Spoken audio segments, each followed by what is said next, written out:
Welcome into the Nashville Game Changers podcast. I'm your host, Jill Jelnick. College basketball season is officially here, and that means Vanderbilt men's basketball is also underway. Very excited to have one of the greatest players in Vanderbilt men's basketball history, four-time NBA champion Will Perdue, joining us on the show today. Will, thanks so much for coming in. Well, Jill, I appreciate you having me. It's awesome to be here. The interesting thing is, and I want to make sure everybody that's watching understands the responsibility and the amount of work you have to do. I myself was a communication major at Vanderbilt, and I truly believe that I was either going to be in TV, radio, or advertising marketing. And actually did an internship with Joe Fisher years ago, right? Also did a internship at was it 105.9? I think it was classic rock back then. I'm not sure what it is now, but kind of as I was leaving Vanderbilt, not knowing at the time that I was going to be playing in the NBA, was preparing myself to be in this business. But the fact that you are a one-lady band is very impressive. So as we're taping this, it is 9:30 on a Wednesday morning. And then your first show is not till what time? 5:30, yep. And then we got the 9 and the 10 later on. Haven't quite figured out how such a glamorous life. It is. You know what? You really do understand how it works. Everybody wants to be you until right now. Until right now. Well, I'll be honest, Will. I was so excited when we were able to get you to come on the show. Not only because you're a huge name, obviously, here in Nashville with the history of Vanderbilt, but my goodness, like your 13-year career in the NBA. I'm a huge basketball fan. And if I was your height, I would have loved to ditch the communications degree too and go straight to the NBA, WNBA. So thank you for taking the time out of your busy schedule. We'll obviously dive into the new era at Vanderbilt with Coach Byington, the Nashville Basketball Initiative, the revenue sharing, the evolution of college sports, because it has changed so drastically in the last 10 years. We'll get into that. But first, I want to go back to 1988, your senior season at Vanderbilt. And it was not only your best season there, but that was the first time the team ever made it to the Sweet 16. Yep. And that's something for me that I'm personally very proud about. And something at the time I didn't realize, and became obviously at that point a lot more knowledgeable of the history of Vanderbilt basketball. I mentioned that part about being a communication major because I was very proud of that. The fact that I actually graduated, because I honestly, you think about it, when I was looking at my choices to go to college, it was Virginia, Georgia Tech, Vanderbilt, and Purdue, all academic institutions. Because my mom was very adamant about me getting an education with the understanding that if I do that, the better the institution, the better my job will be when it's time to be out there looking for a job. I always tell people this story, and a lot of people don't believe this, but I was very fortunate that CM Newton had gone out and hired, the former TSU coach, Ed Martin. And he kind of became not only my mentor, but my coach in the sense of from a position standpoint, right? And Ed took it upon himself to, take me under his wing and teach me, how to play the game. The biggest, big player he had at TSU was Truck Robinson, and a guy in the NBA. But I specifically remember one day at practice we come out, we're kind of doing our own thing before we officially start. And Coach Martin came over and he's like, "Hey, see all those guys over there?" And I'm like, "Yeah, who are those guys?" And he's like, and this is actually a true conversation I had with him because I hadn't really thought this about being able to actually accomplish this. I mean, I came to Vanderbilt to get a good education and prepare myself, for the next stage of life. And I asked him, I said, "Who are those guys?" And he says, "Oh, those are all the NBA scouts." And I looked at him, I go, "Yeah, who are they here to see?" I mean, I seriously asked him that question. He goes, "They're here to see you." Because prior to my junior year, I really hadn't had what you would say, is a stellar college career. But a lot of that was just being in the right place at the right time. Brett Burrow graduated. I kind of, took over his position.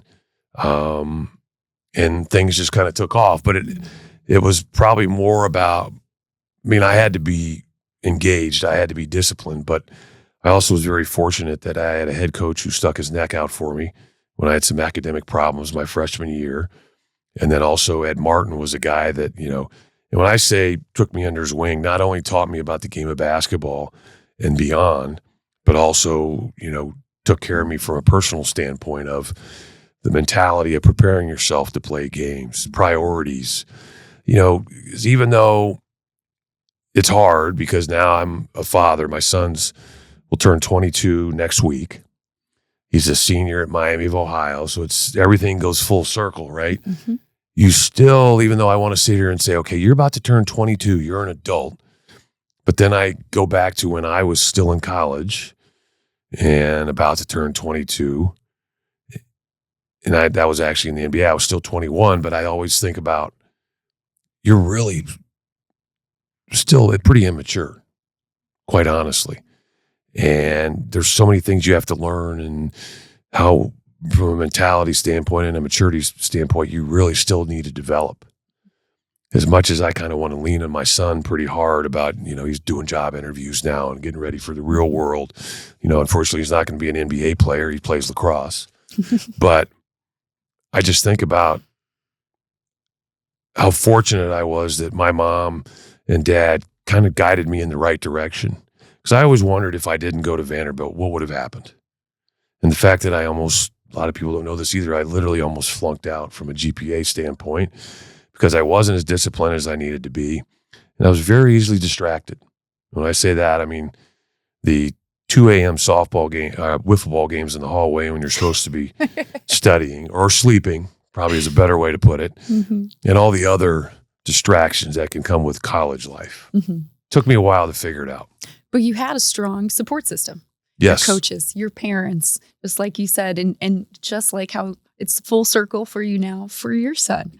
Yeah, I've come to find out that he's shared with me that he's going to be taking a job in Chicago, most likely. Ooh. And to help save money, him and his girlfriend, that they've been together for 2 years now, are going to live in our basement. Yeah. That's one way to save money. Well, he did an internship this past summer for 2 months, which was great. Mm-hmm. And I got to give him a lot of credit. I know we're kind of going off script here, but he got up every day at 5 o'clock, had to put on a suit and tie, drive the car over to the train, take the train downtown, 12-minute walk to the office, and be ready to go at 7:45. He did that 5 days a week, unpaid. And then 2 days a week, he worked for my wife in the hospitality business as a food runner, so he could have spending money. And, he needed money for his girlfriend, because I tried to raise him the right way. And he also needed money for, everybody knows what I'm talking about when I say those other things involved with college life. Yeah, we all do. I got you there. We could spend a whole session on that, but we don't have to get into that. But it's kind of, I feel very fortunate because of CM Newton. Yeah. Because of my parents, because of Ed Martin.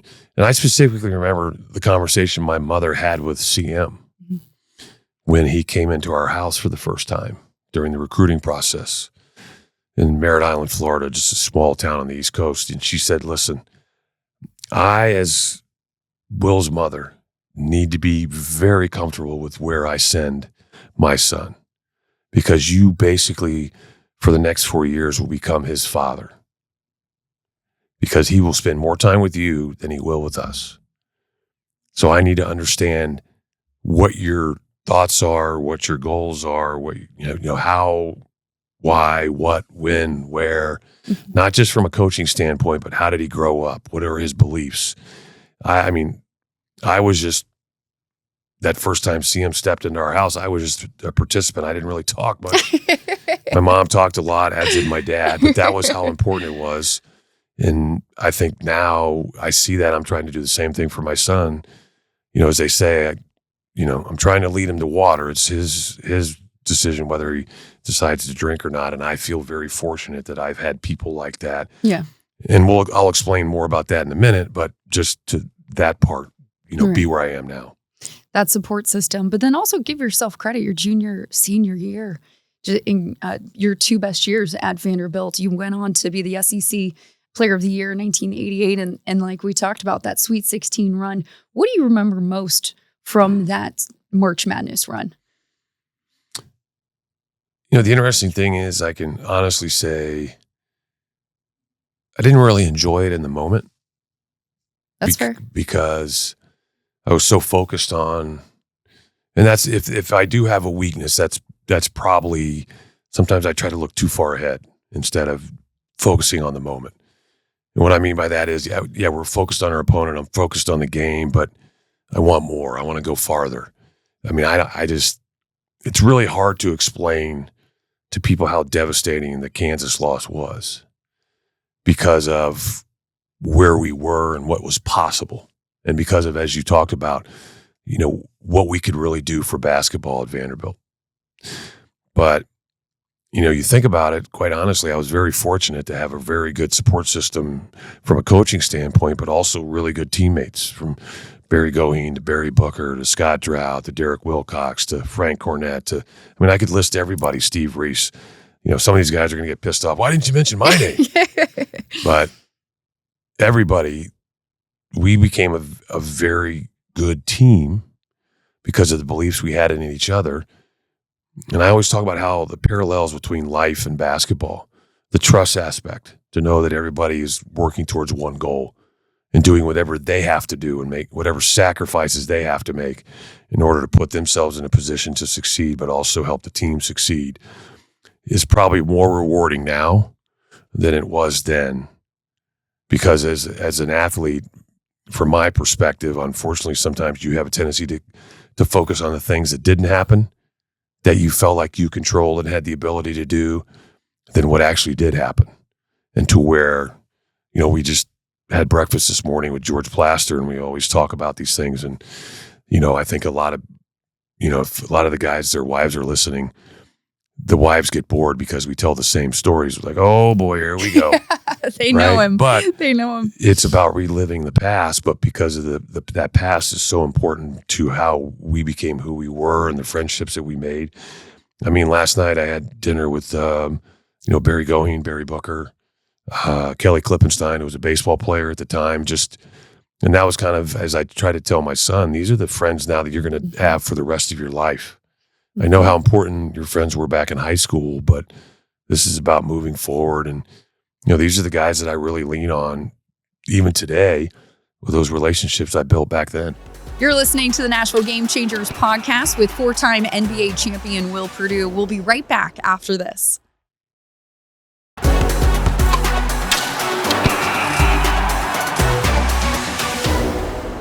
Now looking to present day and this current group, this current college athletic landscape, let's say, having your experience of going to the big dance, going to the Sweet 16, suffering that tough loss that clearly is still, so ingrained in you, and looking at what Mark Byington has been able to do in 1 year at Vanderbilt, just coming in and completely flipping the script.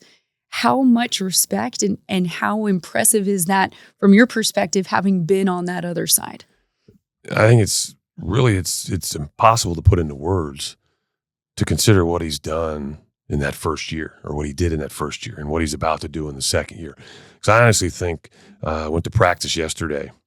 This team he's got this year that he's assembled is better than last year's team, right? But for those of us that are a little older, I think basically what he's trying to do is Tetris, right? He's trying to put all these pieces together, line up the boxes, somehow develop some type of chemistry, try to convince these guys to make the ultimate sacrifice, to maybe forego some statistics to help the team win. Because I'm a perfect example of the more the team wins, the more everybody reaps the benefits. Because of, I went from being who I was at Vanderbilt because of the support system and, the things I learned from the coaches, but also being a little bit talented, to now playing with the guy, the utmost at sport in Michael Jordan. But now I'm part of the support system. But because of the success of that team, I've become part of who I've become from a recognition standpoint because of that. I laugh now as I run into fans in Chicago all the time that want to talk about the good old days. I was like, I took a lot of heat coming in from Vanderbilt and playing in Chicago, but if you listen to some of these fans, you might think I'm an all-star, right? Which is nice, and I'm glad they appreciate the sacrifices and the work ethic. But I think it just goes to show what Mark is trying to do, and every other coach out there with NIL and the transfer portal is short of impossible.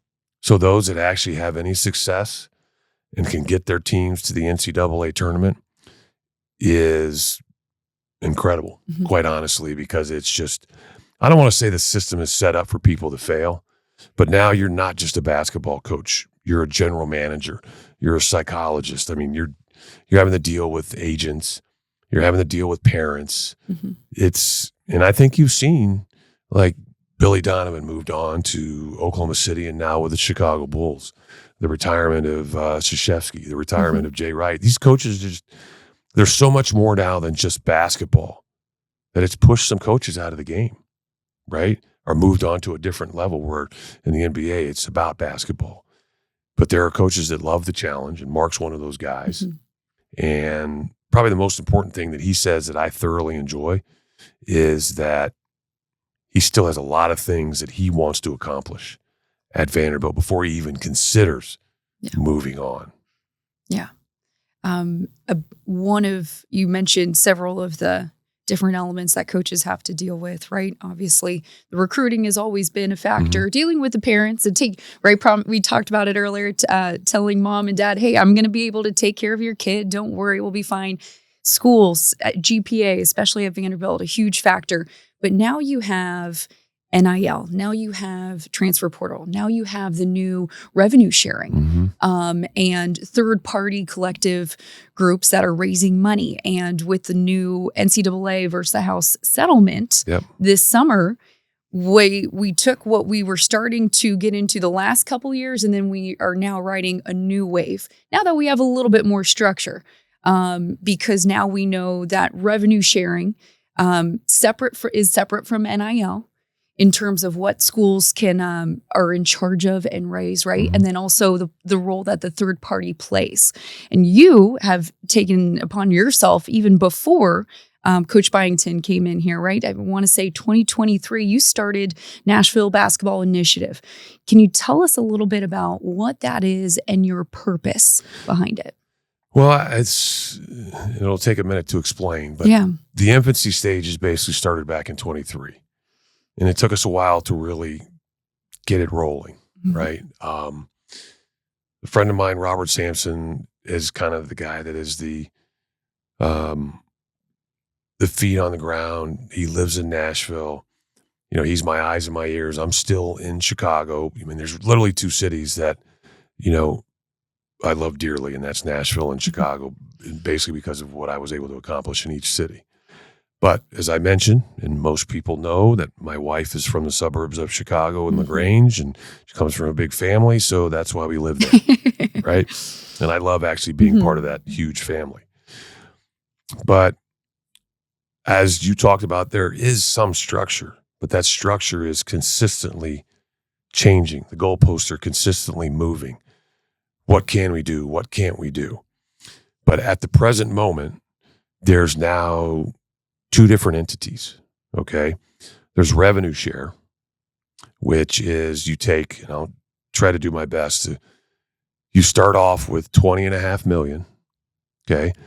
Most of your universities, Vanderbilt being one of them, are taking $2.5 million off the top and basically paying for scholarships and other administrative things within resources, the athletic department. Exactly. So that brings now revenue share to $18 million. There is a formula that's been put out that, like the SEC has said, we suggest, we think this is the best model, right? Football gets 75% of that, which is approximately $13 million. Basketball, in this case, men's basketball, gets 15%, which is approximately $2.7 million, right? So let's take, and then the rest of it, and you're like, wait a minute, 75, 15, that's 90. That's a big, that's right. That's a big the piece other of the pie. 10% goes between baseball and women's basketball and some other sports, right? Now, you don't have to necessarily follow that. That's not the letter of the law, but that's the choice that Vanderbilt has made. And most schools have made that choice and followed that accordingly. So now revenue share is totally separate from above and beyond, I think is the best way to put it, right? Like currently, I don't know the exact number, but most of your rosters in the SEC, they have a team budget between $6 and $10 million. I think obviously 6 being the low end, 10 million being the high end, but I think people would be surprised how many teams are actually at that 10 million mark, right? The SEC is no longer just a football conference. You really need to consider from top to bottom, there's never been a conference put so many teams in the NCAA tournament, but also have such a high rating in all the metrics as there was at the SEC last year. And this year, these teams are probably even better, even deeper. All right. So it's even more important. It's even going to be more difficult to try to move up in the hierarchy of the SEC, right? Vanderbilt was middle of the road, but still made the tournament. But as I mentioned, Mark wasn't happy with that. He wants better. He wants more. Because a coach is judged on his record. How does he do at a school? What can he accomplish at that school? And I'm not saying he's looking to move. I mean, he truly does want to try to, and if there is a sport where we can win a national championship, football's doing amazing things, right? But I just, at the end of the day, the latest CFB bracket came out with the top 12 teams, and Vanderbilt wasn't in there. But the one thing about basketball is you don't necessarily have to be ranked. You just have to get into the tournament. Just get into the big dance. And once you get in, as we've seen, anything can happen. That's right. Right? Yeah. As we can attest to, Danny Manning and the Miracles. Nobody was talking about Kansas going into that tournament, but they went on a run and they won it. So we can honestly feel somewhat rewarding that we lost to the national champs. But that's what Mark's trying to do. But he turned the roster over. So now you're doing the math and you're like, okay, if revenue share gets you 2.7, but the average salaries or budgets are 6 to 10 million, where does that other money come from? It comes from third-party collectives. And we now at the Nashville Basketball Initiative are considered a third party. So do I think that, the total budgets of these teams are going to go down? Yes. But 2.7 is not going to cut it, especially in the SEC. So we got to try to find a way to get it up to 5. And maybe you go from, instead of 6 to 10, you go from 3 to 6, right? So you got to find a way to try to raise that money. Whether you like it or not, that's just the landscape and the culture of the game now. And I've always felt like because of the amount of money that the NCAA has made and continues to make, that it needs to be shared because it's making it off the back of these athletes. You've always believed that college athletes should get paid. I think there needs to be some limitations. And this has always been my opinion, but I feel like because of the amount of heat that the NCAA has always taken over that stance of it being amateur athletics, which it's not, because of the amount of money that the conferences and the schools are making, right? That they basically said, all right, tell you what, you guys figure it out. No more rules. Wild, wild west. Good luck. And here we are now 2 years later, and all these institutions are asking for congressional help. They want the NCAA to come back on board. But you're not putting that genie back in the bottle. No.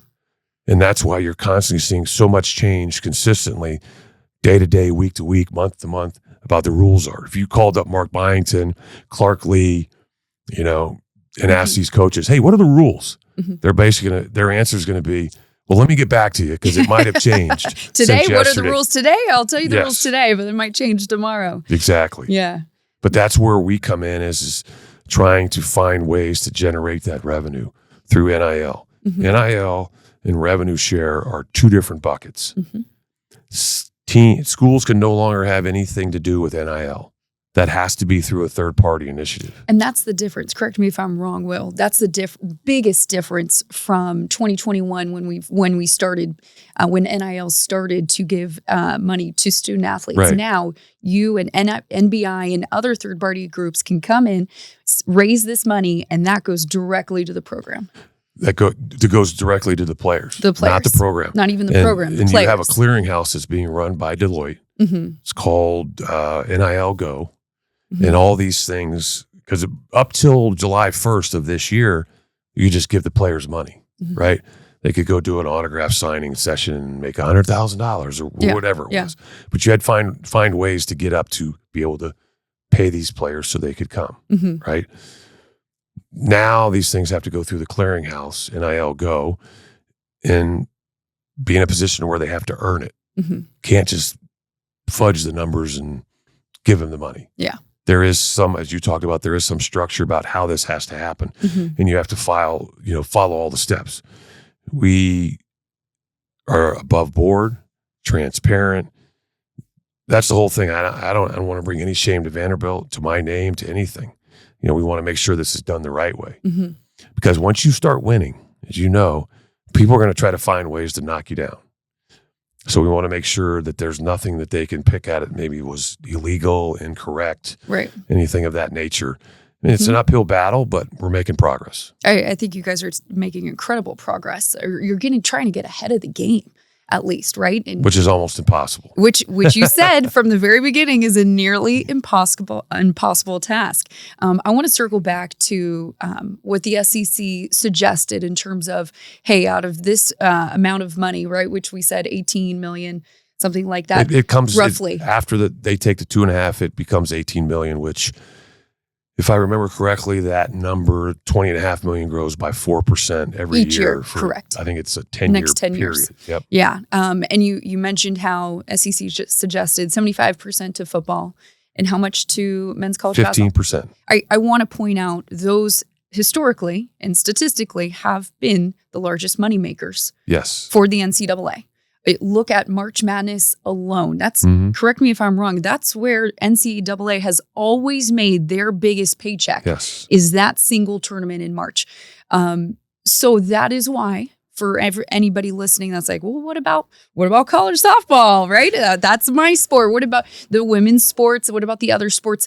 There's no question that the two groups that probably are hit the hardest and are now have a more difficult climb are going to be your non-Power 4, those schools, because they just can't keep up with the SECs. They can't keep up with the Big 10s, Big 12s. And then the other smaller sports, your Olympic sports, your tennis, your softball, your golf, lacrosse, like your son. So I think it's important to understand this is in no means a perfect model where everything's fair, but is it ever going to be fair? It's not going to be. This is modern day college athletics, and this is our attempt to make a better situation out of what we've had in the past. Yeah. So, and I agree with you 100%. And that's the one thing I can say is that's our ultimate goal, is to, as you pointed out, right now, what we're doing with the Nashville Basketball Initiative is just focusing on men's basketball because we're starting from scratch. Okay. We don't want to put the cart before the horse and say that, okay, we want to help men's basketball, women's basketball. I mean, I could go down the list as you just talked about, exactly. But then we're spreading ourselves too thin. The ultimate goal is that we become successful at what we're doing in helping men's basketball. And we basically cap out our situation. There's no salary cap per se, but we provide the necessary above and beyond to fully fund men's basketball, or what it takes to put in a challenging, contending team. Not a NCAA team. Our goal isn't just to get to the NCAA tournament, but actually put a team that can contend for a championship on the floor year after year after year. Unlike football that needs, 90 guys, we basically need 12. But of those 12, you probably need 3 superstars, right? Bona fide NBA players to really make that happen, or truly catch lightning in a bottle, which is Butler has shown you can happen. Mm-hmm. Okay. Mm-hmm. But yet they still had NBA players on that team. Mm-hmm. But my point is that if we can get to point A, Mm-hmm. which is really, truly help Mark Byington and put him in the best possible position to succeed, then point B for us is then have the luxury, and that's what it is, it's a luxury, of helping Shea with the women's team because she needs help as well. Absolutely. Because, and I've said this, two things that I've said from day one: football drives the bus, period. Okay? The more successful football is, it opens the doors for all the other sports. Okay? Sidebar, if you want to go and look at the sports that have truly been successful consistently at Vanderbilt, it's baseball, golf, tennis, right? Mm-hmm. And the other programs, I think we just won an SEC championship in women's soccer. Sorry, soccer, number 1 overall seed. Yeah. Okay. Yeah, Number 1 overall seed in the tournament. Also bowling. Two championships in bowling. Yes. I apologize because I yeah. bowl in George Plaster's bowling event every year. And I met the assistant bowling coach, so she'll probably have something to say to me because I forgot to say that. So I apologize. But to your point, yes. We need to really focus to truly help the university and the athletic department as a whole. Football, number 1. I think they're doing an excellent job of that. Yeah. I think football now, whether people want to agree with me or not, I think what they're doing now is sustainable with Clark Lee and his staff and Jerry Kill and all those guys, right? Now we want to get Mark Byington and men's basketball to that. Yeah. And same thing with Shea, with the women's, because honestly, more so than football, more so than basketball, because you think about men's basketball, there's an afterlife after college. It's called the NBA, right?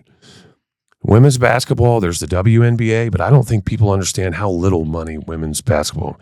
There's a good possibility if you graduate from Vanderbilt, you can get a job in the real world and make more money than what they make in the NBA. No question. There's no question. So that's what I'm saying, like an afterlife. But my point is that that's the ultimate selling point is probably bigger for Shea than any other coach. Mm-hmm. And I was at Vanderbilt when they won the NIT and had considerable success with Coach Foster in the women's basketball. Mm-hmm. And the team that you would think from a building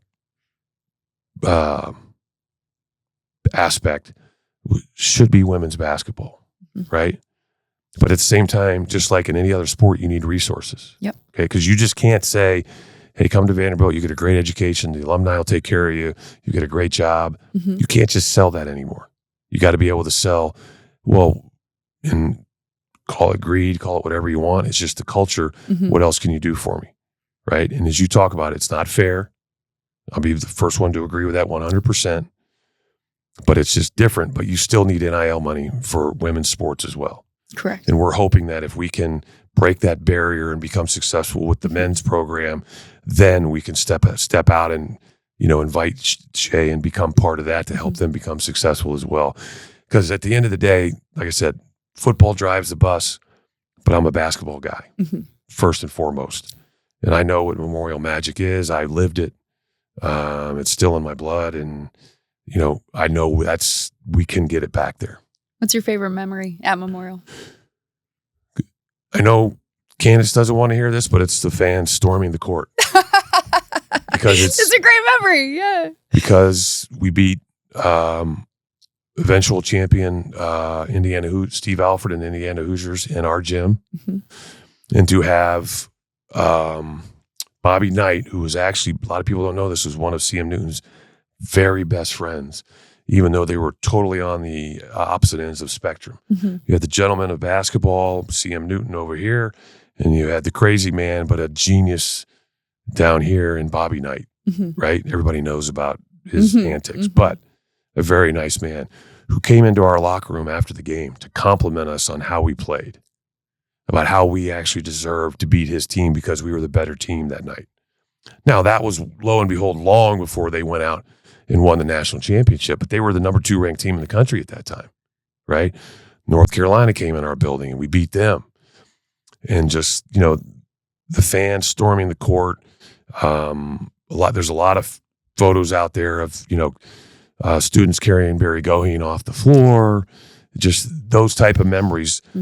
Me as a student going to class, yes, we go to class at Vanderbilt, and there being a long line at the Surratt Student Center of people, everybody knows about what they do at Duke, but the students lining up because there's only 2,000 seats for students, first come, first serve.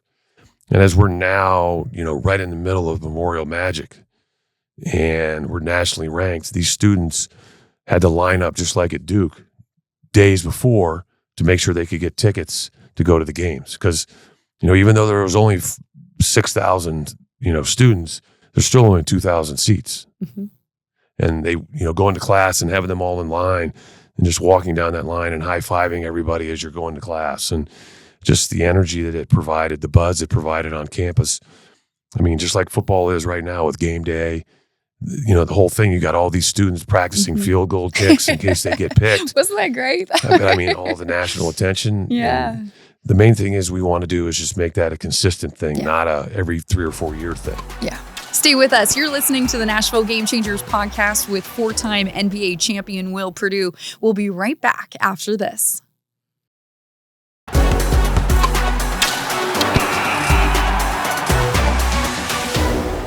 Well, before we let you go, we have to first make sure we talk about this beautiful ring that has been on my finger, yes, this whole time for our listeners. It is the 1991 Chicago Bulls championship ring. Here's another look at this one for anyone watching on YouTube. You were a part of the greatest Chicago Bulls dynasty. 7-year stint with the Bulls. You were drafted number 11 overall in 1988 NBA draft. And you played with the greatest basketball player of all time, Michael Jordan. All right, so where do we begin, Will? I want to make sure. Do you truly believe that as a not just a sports director, but a sports fan and basketball fan? I believe Michael Jordan is the greatest player of all time. And why is that? I wish I could tell you it's because I watched him physically on television, but it's because when I was growing up in the late 90s, I had his poster on my wall. I read his books.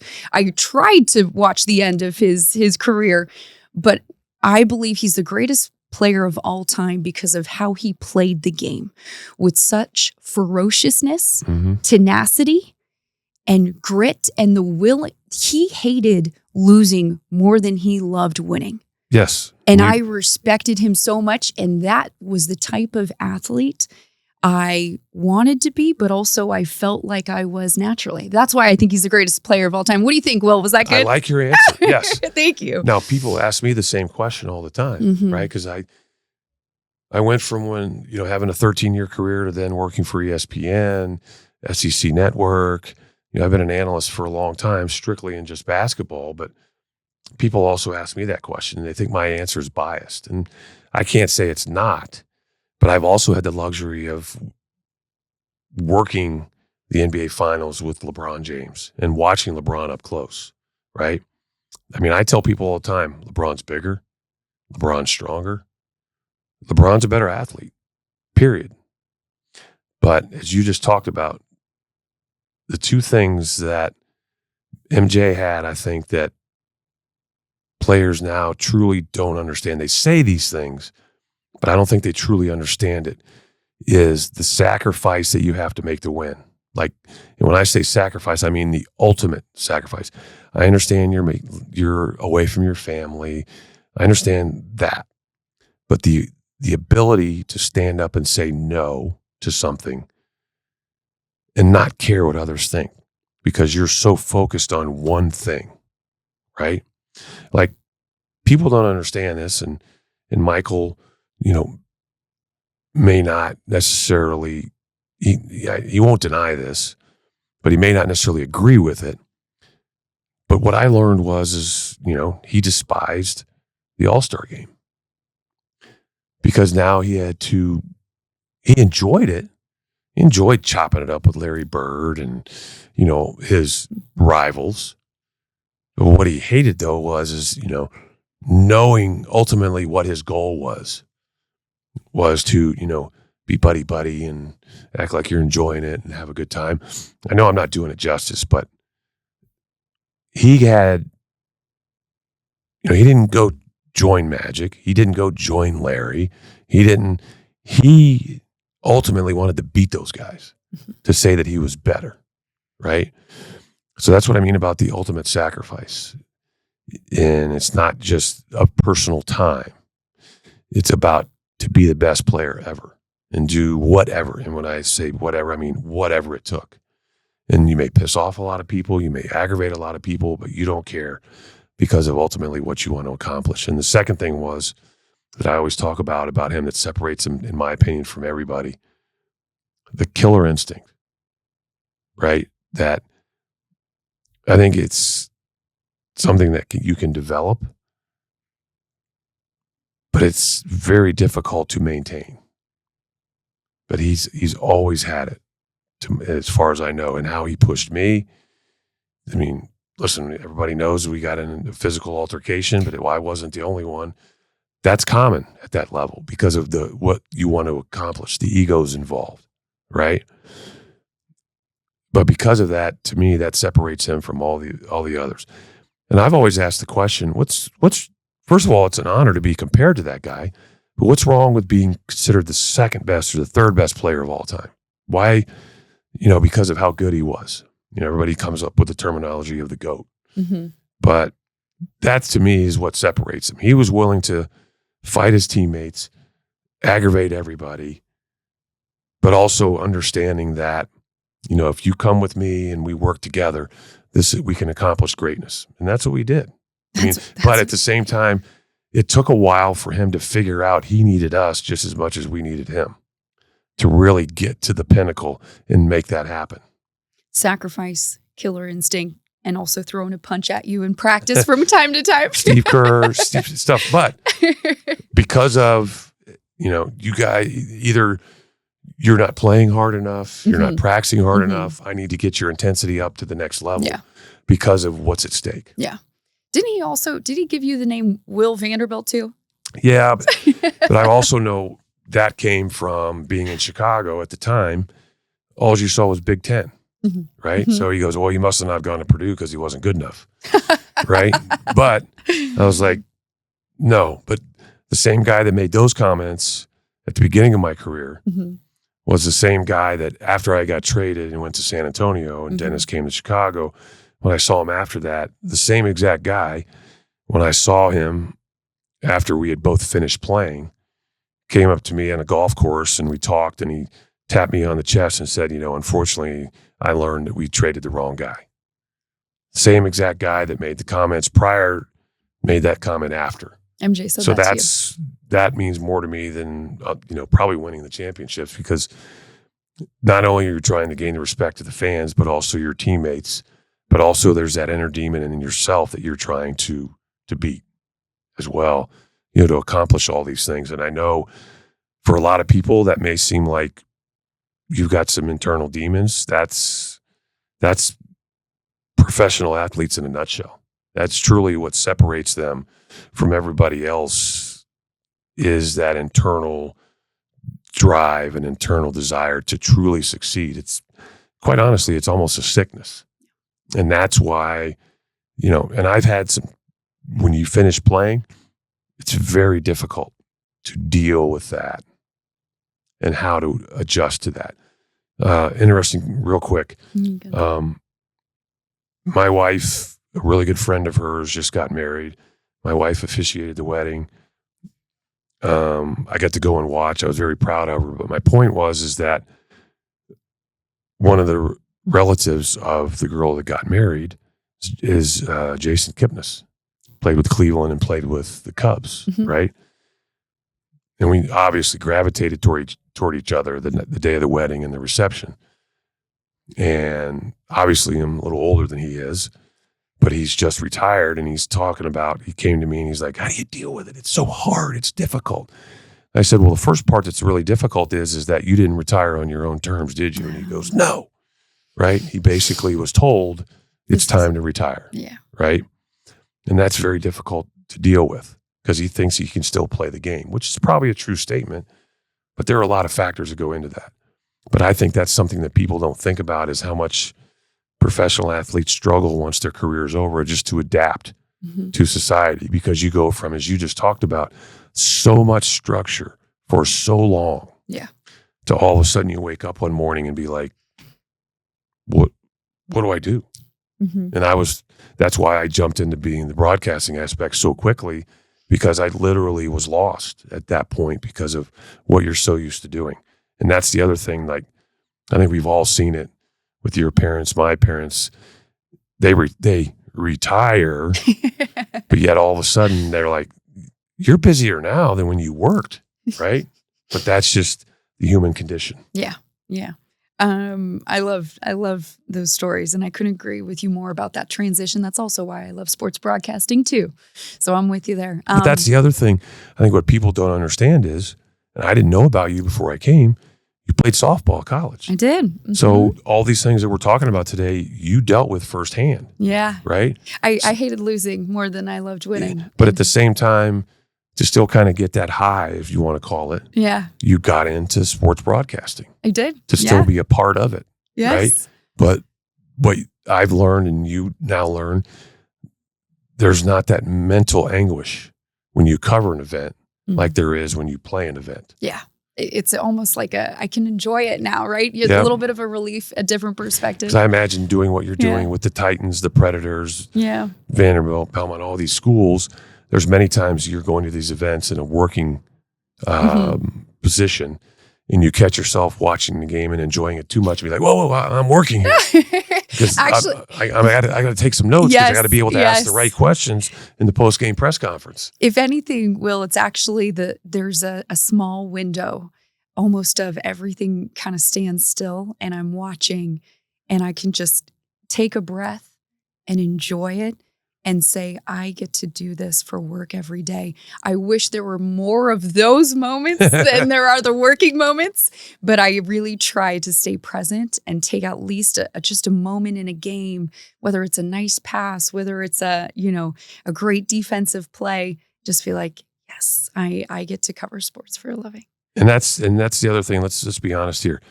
The better the teams are, the easier your job. Yes, I tell that to people all the time. You don't understand. When Vanderbilt does well in football, everybody's excited. When the Titans are doing well, it's easier to cover them and talk to them in the locker room after the game. But that's another story. Nashville is a growing sports city, but it's one of those, now that we're top 25 market, now that we have 4 professional teams, the expectations and the level continues to rise. And I think we're caught, we could talk a long time about this. I think right now with the Titans, with the Preds, with everything going on, we're caught in a sports world where we have so much potential and high expectations, but we're still climbing to reach those expectations. I think Vanderbilt football has done a nice job of exceeding expectations on their front. But that's, to kind of maybe put a cherry on the top of this thing is that you just hit it on the head. If you want to see professional football, you go see the Titans. Yeah. And maybe if the Titans are struggling, you go to see the opponent. But that's where you go to see the best football. Yeah. The highest level. Yeah. With the Predators, right? Yep. The success they had has been incredible. I think sometimes it's the fans have taken advantage of that, and the expectations may be too high. Yeah. But once you set those expectations, as they say, pressure bursts pipes, right? But if you want to see the best players in hockey, you go see the Predators. Yep. Right? You have soccer at the ultimate level. Okay. Right now, there is no professional basketball per se, and I no disrespect to any other schools, but if you want to see the best basketball in this city, it happens at Memorial Gym on the Vanderbilt campus. Because all those teams that come in there, you're going to see NBA players every single night. Yeah. Right? Yeah. I mean, Darius Garland is a perfect example. I understand he only played 4 games. He got hurt, but he was in Memorial Coliseum. Yeah. We can go through the long list of all these players at all these other institutions that you had the opportunity to see at their college level, at the infancy level, before they got to the NBA. So it's almost like the minor league system that feeds into the NBA, and you get a chance to see that every night. And the ticket is affordable. Yeah, no, seriously, that is a big deal too. No, I completely agree. And you just got me so excited. I know their season's already underway. They're doing well. And we haven't even we're not even close to SEC yet, and that's going to be a whole fun new start to the year. So it's going to be a great season. Will, thanks so much for taking the time. Thanks for breaking down the Nashville Basketball Initiative, but also like NIL, revenue sharing. You broke that down flawlessly. Thank you. But thank you so much for sharing all those wonderful memories, your basketball memories. Those are special. I'm very fortunate to be in a lot of really cool situations that a lot of people look up to and want to be a part of, want to relive, right? And I'll close it by this story. What means the most to me in two different situations is when I'm in Nashville and somebody comes up and says, now, I don't like the first part as they preface, when I was growing up. I don't necessarily like to hear that, but we used to come to Memorial and watch you play every night because my parents were such big Vandy fans. And because of my parents, I'm a Vandy fan because of you and watching you play, right? And also in Chicago, whether I'm at the grocery store or the dry cleaners, inevitably somebody comes up, pulls out their wallet, George Costanza style, pulls out a ticket. Sorry, I'm getting a little choked up. Says SRO, standing room only. These people would go and pay money to stand up in the third balcony, obstructed view to watch the games. Yeah. And that to me means more than anything because I feel like I had a positive impact on their life and gave them some form of entertainment. But I was put in that position to be able to do that. So that means a lot to me to hear that when people say that. Because you even started off the interview by saying, when I was growing up in the 90s, I was like, okay, here we go. Yeah, I know. And I try not to do that. But I also want to, give credit where credit's due. And but that means the world to me. But I also, have to sometimes, I focus so much on the future.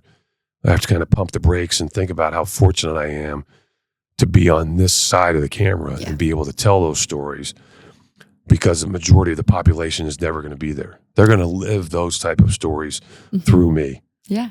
And I feel very fortunate to talk about it, to do it.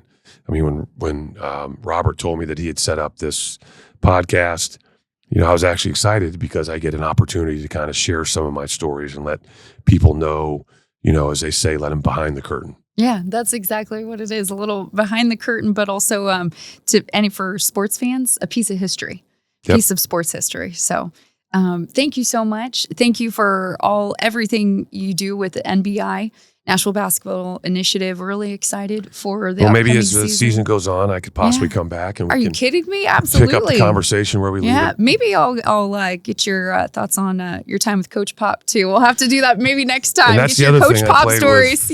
Played for Phil Jackson, Greg Popovich. Oh my gosh, Played with Steve Kerr. I mean, there's so many different directions we can go with that. But we're under. So I think there's plenty of more for us to discuss. I like that. We'll leave it at that. Will Perdue, 4-time NBA champion, Vanderbilt great, and now officially my favorite Vanderbilt player of all time. Thank you. Thank you so much, my friend. Enjoyed it. Thank you. I'll give you your ring back. Thank you. Thanks so much for listening to the Nashville Game Changers podcast. Be sure to tune in next week for our new guests. And also, don't forget to check us out on social media and YouTube. And when you're there, please like and subscribe.